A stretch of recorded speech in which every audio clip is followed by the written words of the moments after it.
Assalamualaikum warahmatullahi wabarakatuh. Bismillahirrahmanirrahim. Alhamdulillah wassalatu wassalamu ala Rasulillah wa ala alihi wa sahbihi wa mawala amma ba'du. Para pendengar pemirsa video tutorial Yumu yang dirahmati Allah, pada pertemuan kali ini kita membahas tentang materi bab 2, yaitu menganalisa siyak, sibak, dan lihak. Perlu diketahui bahwasanya dalam mencari arti itu tidak bisa satu kata per kata, satu lafaz per lafaz, akan tetapi harus melihat konteksnya. Konteks contohnya ini ada sebuah hadis, dakhala Rasulullah sallallahu alaihi wasallam Makkah yaumal fathi wa ala sayfihi dhahabun wa fiddatun, rawahu Tirmidzi. Di sini yang mau kita cari lafaz dahabun ini ya. Ini kalau di kamus maknanya lumayan banyak. Akan tetapi untuk mengetahui ini, untuk mengetahui lafaz dabun, Anda perlu mencari lafaz setelahnya. Ya, lafaz setelahnya ini yang disebut siyakul kalam. Adapun lafaz sebelumnya pun perlu dicari jika masih belum jelas arahnya mau kemana. Lafaz dahabun itu pas artinya. Itu disebut sibakul kalam. Jadi sebelum kalam. Kalau ini siyakul kalam, sesudah kalam. Kalam di sini maknanya adalah dahabun. Dahabun ini kalam yang kita bicarakan. Setelah nanti kita temukan dua-duanya, maka kita bisa simpulkan namanya lihakul kalam atau kesimpulan. Di sini bisa kita beri sebuah gambaran. Dakhala artinya masuk, Rasulullah sallallahu alaihi wasallam Makkah, di kota Mekah, yaumal fathi, pada hari pembukaan kota Mekah ya. Wa alan sayfihi, dan di atas pedangnya beliau Nabi, titik dan wafidotun, dan perak. Jadi di sini ada wa dan fiddoh artinya perak, Makkah artinya Mekah, yaumal fathi artinya hari pembukaan. Sedangkan dahab dicari di kamus banyak, kita pilih yang 3 besar saja, yaitu bepergian hilang emas. Anda kalau mau mencari arti sebuah kata yang sudah gabung dalam sebuah jumlah atau sebuah kalimat kayak di atas itu, tolong untuk dicari satu-satu dulu mana yang cocok. Ini kebetulan umpamanya meringkas, kita buat 3 aja dulu. Pergian hilang emas. Wa'ala sayfi, dan di atas pedangnya Nabi, itu kita pilih nomor 1, bepergian dan perak. Tidak cocok. Nomor 2 artinya hilang. Berarti dan di atas Nabi, di atas pedangnya Nabi, hilang dan perak. Tidak cocok. Nomor 3 artinya zahabun, artinya emas. Wa'ala sayfi zahabun wa fiddotun, dan di atas pedangnya Nabi ada olesan lah, kita tambahi gitu, ada emas dan perak. Nah, emas dan perak ini sejajar, setara, maknanya nyambung, maknanya kolaboratif, maksudnya komunikatif ya, bisa dipahami. Maka yang cocok di sini dari 3 arti ini adalah emas, artinya zahabun.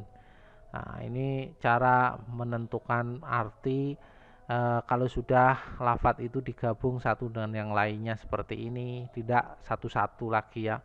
Jadi kita harus menentukan dari makna kamus yang banyak itu hanya disimpulkan satu dari diantara banyak arti itu. Maka pilihan dengan arti yang sesuai dan cocok dengan makna lafadz setelah siyakul kalam dan sebelum sibakul kalam, ternyata di sini adalah emas ya, yang disebut lihakul kalam. Ini keterangannya ya. Siyakul kalam adalah wa'ala sayfihi, lihakul kalam kesimpulannya nanti adalah ini dahabun, sedangkan siyakul kalam adalah wafidotun. Ini Anda bisa memperhatikan contoh ini, tentukan arti bacaan berikut sesuai konteks yang tepat, serta lengkapilah dengan harokat bacaan kecuali harokat akhir lafadz. Ini sudah ada tuntunannya seperti ini. Fasal artinya yang cocok adalah fasal karena ini membicarakan tentang hukum. Kemudian fi artinya dalam, nanti makna kontekstual itu tentang ya. Jadi pasal tentang ini zakat fitr, berarti zakat fitr ya. Zakat artinya zakat, fitr fitri, zakat fitri ya. Karena hasil pencarian di Kamus Arab Indonesia tidak ada yang sesuai, maka cari arti harokat di Kamus Arab sebagaimana di atas, baru kemudian Anda cari penjelasan lafaz tersebut dalam Kamus Arab Indonesia jika tidak mengerti artinya. Seperti ini, fitr artinya fitr itu kan dari sini ketemu ya, fitr itu apa namanya, Idul Fitri, berarti Idul Muslimin. Itu artinya hari raya ya, hari rayanya orang Muslim. Kalau ini bawahnya sodakotul fitri au zakatul fitri. Jadi di sini sodakoh fitr itu atau au sodakotul fitri. Berarti au zakatul fitri maknanya zakat ya, zakat fitr. Jadi meskipun di Arab Indonesia ini tidak ada, tapi itu maknanya zakat ya. Fitr artinya pembatalan puasa. Fitrah lah, ini fitrah, zakat fitrah ini kan nggak ada kan ya. Fitr yang artinya zakat di Arab Indonesia. Maka kita cari penjelasannya di Arab kayak begini ya. Dan tidak ada penjelasan di kamus, tapi ada di dalam buku Yumu. Nanti ada penjelasan khusus tentang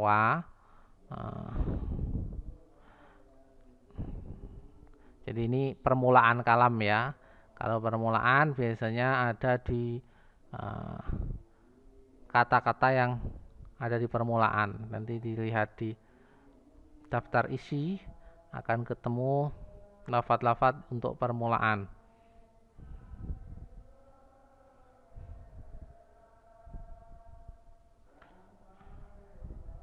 Ini istiqnaf ya, halaman 119 ya. Jadi 119 ini huruf permulaan, berarti ini kalau ada huruf-huruf ini itu rata-rata bisa dianalisa atau diprediksi akan menjadi awal subjek predikat, akan menjadi awal kalimat baru.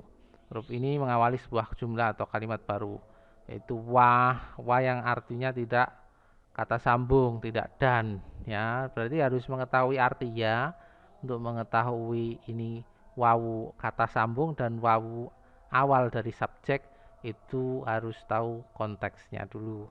Seperti ini, ada fa istiqna, fa permulaan, nama, amma dan seterusnya. Ini fa amma man khofa, ini kan awal sebuah kalam, yaitu adapun orang yang khauf atau punya rasa takut. Nah, ini kan bukan sambungan dari sebelumnya. Nah, ini awal subjek predikat baru, maka fa-nya di sini bukan fa jawab, bukan pula fa yang artinya sambungan atau ataf, bukan. Nah, ini huruf-huruf yang permulaan. Baik, jumlahnya segitu memang kurang lebih ya. Kalau mungkin di kitab lain ada lain ya, silahkan untuk dicari. Kita tadi bahas tentang lafat-lafat di syakul kalam tadi ini ya. Wa ini huruf permulaan karena di awal sebuah paragraf, ini di awal ya, wa tajibu dan seterusnya. Ini sudah ada penjelasannya masing-masing. Wa sudah. Terus ini tajibu artinya wajib, tajibu dari wajaba ya, ini ya, dari wajaba fi'il madinya. Artinya wajaba apa?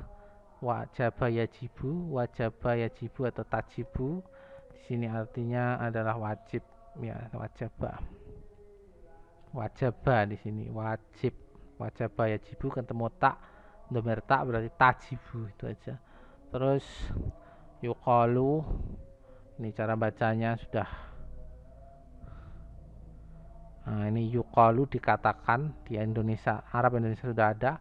Laha kebetulan ini ada juga baginya.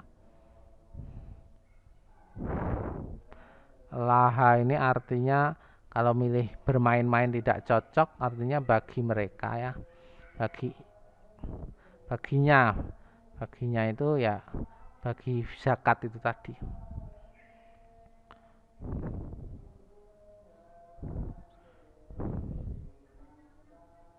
Ya. Terus ada zakat, zakat artinya fitrah ya fitrah, kata lain dari fitr tadi, ai artinya yaitu namanya ini khilqah. Ini nomor pertama khaliqah artinya sahabah.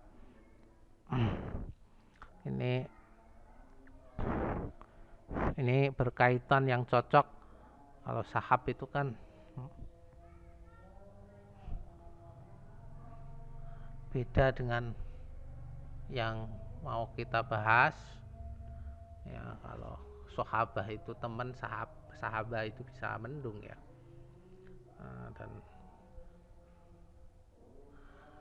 Tapi kalau yang kita cari ini ada yang ini ya. Al-khilqah artinya fitrah. Berarti zakat fitrah, zakat khilqah.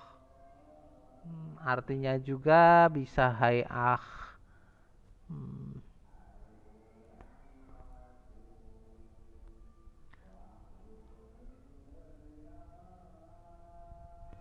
Kalau yang atas ini mendung buatan ya, ini al-khilqah bentuk bangunan ya dan seterusnya ini.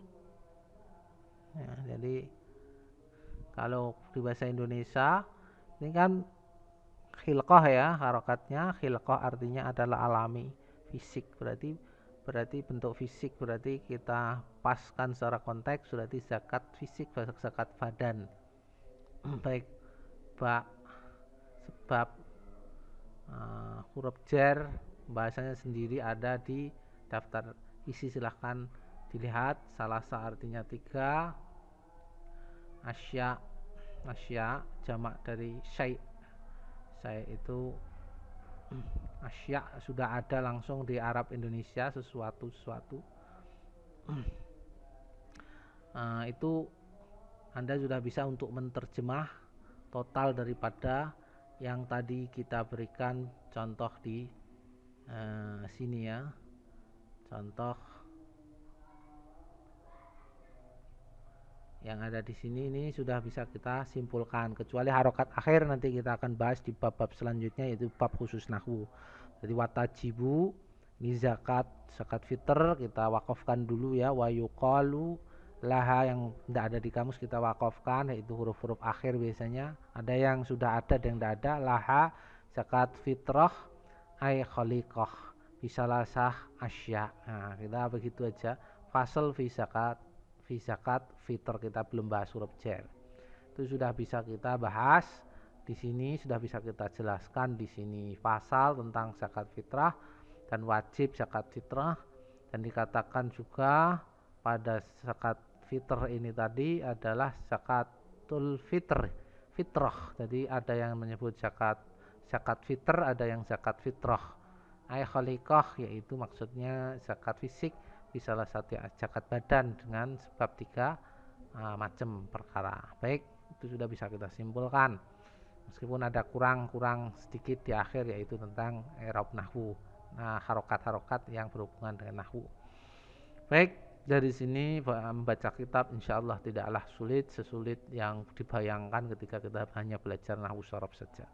Selanjutnya kita bahas struktur SPOK.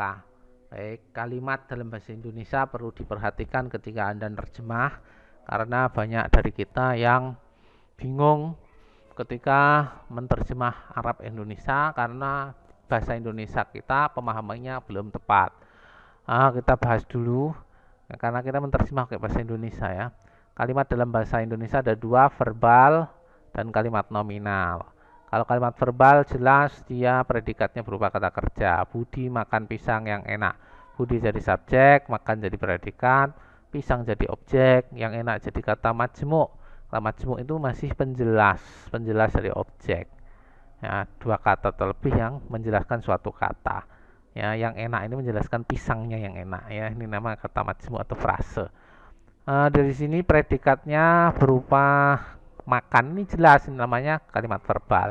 Demikian pola Budi minum sirup yang enak dari kakeknya. Jadi minum ini kata kerja yang jelas ini jadi predikat ya, jadi kalimat verbal.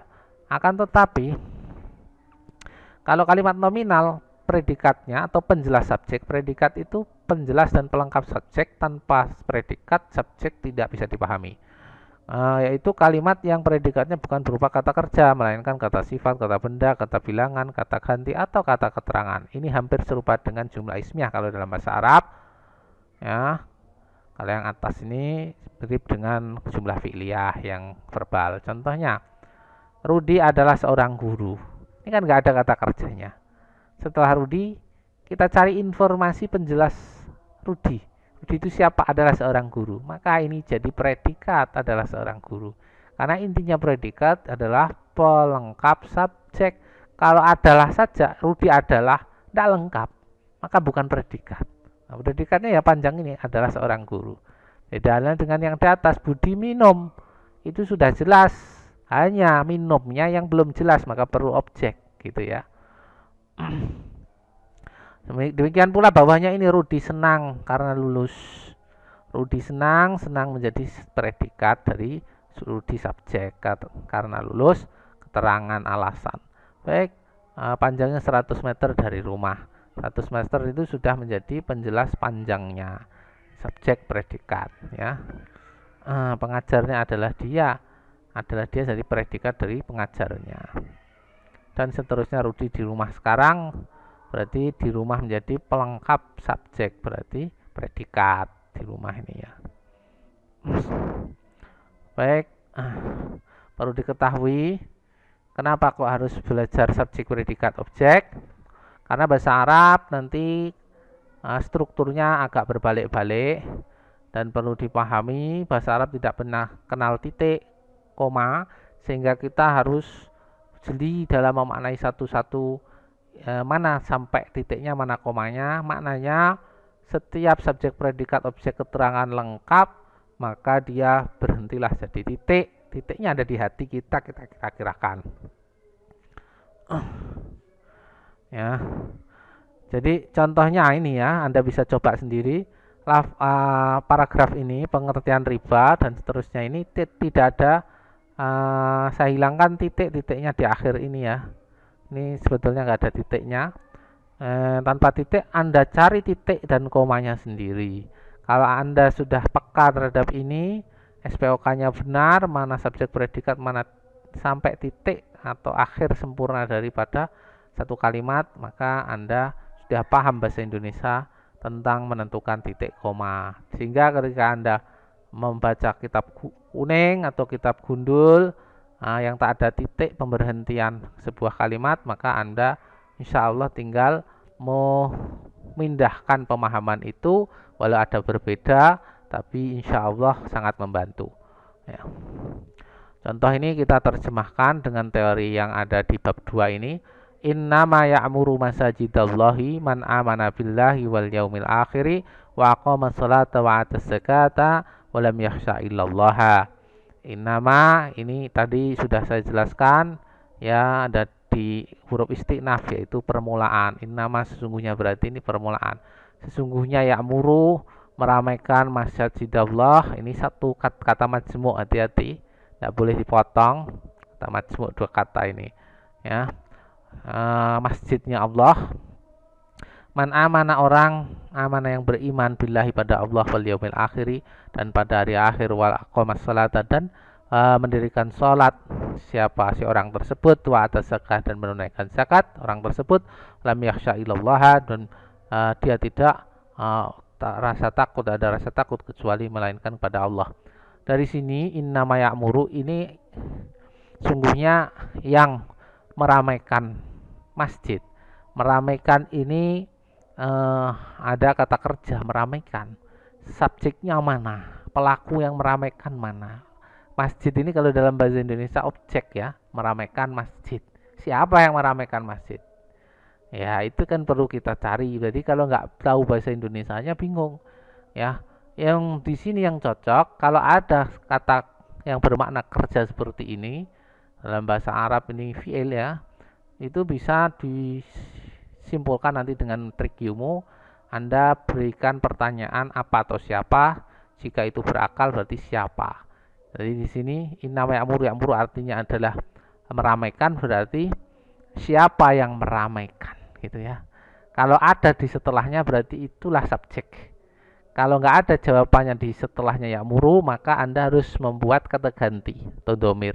Berarti subjek ada di sebelumnya ia atau mereka dan seterusnya, nanti ada pelajarannya sendiri di domir. Innama ya'muru berarti kita buat pertanyaan siapa yang memakmurkan masjid, ada jawabannya di belakang ya, yaitu mana orang yang iman pada Allah dan berarti koma hari akhir, waqoma sholata dan mendirikan sholat, ya tadi ini man amanah ini berarti koma belum titik ini, wa zakah dan menunaikan zakat, koma karena belum titik, belum berhenti, walam yasha illallah dan tidak punya rasa khusyuk atau takut kecuali pada Allah. Nah, kalau ini ada lanjutannya dilanjut, kalau enggak berarti ini sudah titik. Jadi koma titik begitu ya. Ini contohnya, berarti subjeknya ada di man aman. Apa subjeknya? Man amanah billah wal yaumil akhir. Ini subjek semuanya, tapi subjek berupa kata sambung. Ini pelaku dari yang memakmurkan masjid, jumlahnya banyak ini. Orang yang beriman, orang yang pada Allah, pada hari akhir, mendirikan sholat, menunaikan zakat, dan hanya punya rasa khusyuk takut pada Allah semata. Itulah orang yang pelaku atau subjek ya'muru masajid Allah. Nah, ini dari sini ketemu subjek predikatnya ya. Di subjek predikatnya man amanah dan seterusnya sampai ila Allah, sedangkan predikatnya ya'muru masajid Allah ini jadi objek. Hati-hati ini, dan seterusnya bisa Anda kerjakan sendiri. Perlu diingat dalam bahasa Arab mengenal juga anak kalimat induk kalimat. Anak kalimat induk kalimat dalam bahasa Arab disebut jumlah sugro kalau memang hanya single kalimat. Kalau kalimat tunggal, atau kalau kubro kalau dia majmu ada kalimat induk, kalimat anak kalimat. Perhatikan begini, bahasa Indonesianya Anda harus paham dulu ini untuk menentukan titik ya. Ini sudah selesai apa belum? Jika Barit punya uang 100 miliar, ia akan membiayai umroh tetangganya. Nah, di sini ada tulisan kalimat tertulis miring merupakan anak kalimat. Anak kalimat itu kalimat yang sebagai penjelas, berarti dia harus detail. Sebaliknya induk kalimat itu masih global. Sebaliknya adalah induk kalimat, berarti jika Barit punya uang 100 miliar, ini sebagai penjelas ia akan membiayai umroh tetangganya 1 miliar. Coba umpamanya ini saja lah masih bingung. Ia atau Barit akan membiayai umroh tetangganya satu RT. Loh kok nggak membiayai? Nah itu kan nggak ada keterangannya. Maka penjelasannya lebih jelas itu jika Barit punya uang 1 miliar. Nampaknya belum punya ya, nggak diberangkatkan, nggak biayai. Nih Happy mengatakan bahwa ia tahun ini akan ke Amerika. Happy mengatakan, kan masih global. Apa perkataannya? Nah, penjelasnya ia tahun ini akan ke Amerika. Baru titik, hati-hati. Ini dua kalimat ya. Happy mengatakan ia tahun ini akan ke Amerika. Dua biasanya subjeknya sama ya ini. Cumaan predikatnya beda. Jadi ini dua kalimat yang saling menjelaskan. Belum titik berarti. Soekarno yang mempunyai anak Megawati merupakan kebalik ini ya, presiden pertama Indonesia. Jadi aslinya adalah Soekarno merupakan presiden pertama Indonesia. Ini adalah yang kalimat utama. Adapun lebih detail lagi ini penjelas yang mempunyai anak Megawati. Ini dua kalimat. Berarti baru satu titik. Kalau umpamanya di penjelasannya banyak anak kalimat banyak ya banyak. Ini kalau ini kalimat majmuk setara. Desi makan bakso tetapi Rina makan soto. Ada kata tetapi, ada kata setelah, dan ini berarti setara. Baik, dalam bahasa Indonesia Arab seperti ini. Ada kitabun. Ini tunggal, jumlah sugro kecil ini. Kalau single itu ya. Kalau ini yang majmu'. Hadalladzi wallahi 'allamani. Hadalladzi inilah orang wallahi 'allamani yang demi Allah mengajariku, telah mengajariku. Berarti dua kalimat ini. Nah, mana yang paling global? Hadalladzi, inilah orang. Nah, kan masih butuh penjelasan. Ini induk kalimat. Kalimat jelasnya berarti wallahi 'allamani. Itu ya. Ini dua jumlah ismiyah, jumlah fi'liyah. Anak kalimat, induk kalimat, anak kalimat. Aslinya begitu. Demikian untuk penjelasan bab 2. Silahkan untuk mengerjakan sisa dari tugas atau latihan tadi. Demikian wallahu alam bisawab. Assalamualaikum warahmatullahi wabarakatuh.